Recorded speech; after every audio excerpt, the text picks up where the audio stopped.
Dernière partie de notre entretien avec Monsieur Xavier Tartas. Considérez-vous comme utile les PGFP uniques au sein des GHT et la mutualisation de la trésorerie des établissements publics de santé? PGFP unique aujourd'hui, non. Ce serait une bonne chose, mais comme la question précédente, aujourd'hui, on est sur un entre-deux qui fait que aujourd'hui, c'est pas réalisable. Donc, mais ce serait, à mon sens, une bonne chose. Je pense que le GHT doit être intégré et doit être intégré autour de l'établissement support. Donc, le PGFP unique, oui, j'y crois. C'est une bonne chose, mais aujourd'hui, on n'est pas prêt. Et il y a beaucoup d'éléments législatifs à mettre en place avant de pouvoir y arriver. Une des étapes, comme vous le soulignez, qui a été mise en place, c'est la mutualisation de la trésorerie.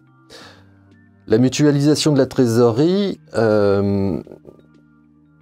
j'y serais favorable lorsqu'il y aura une entité juridique unique. Aujourd'hui, ce n'est pas le cas.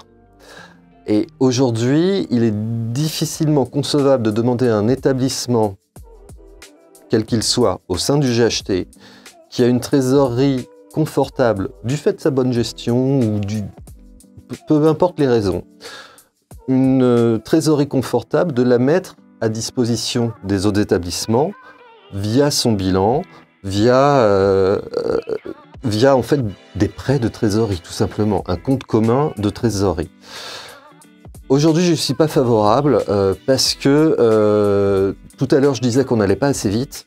Et là, pour moi, on franchit un pas et on va beaucoup trop vite. Et finalement, ça arrangerait tout le monde. Et surtout,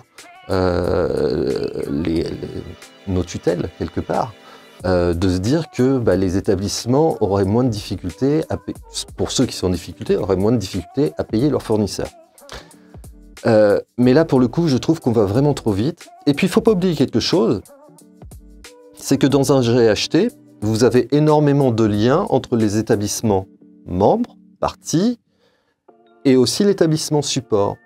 Et lorsqu'un établissement n'a plus de trésorerie ou pas suffisamment de trésorerie, cette trésorerie commune existe déjà.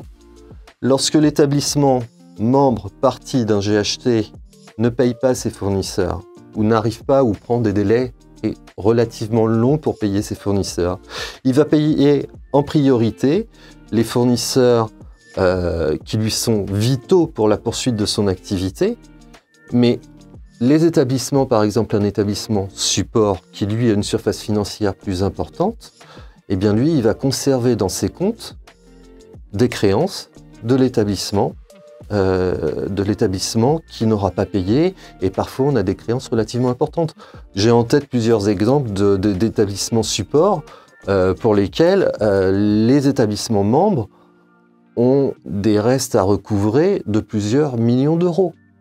Donc cette trésorerie commune, finalement, le législateur l'a mise en place.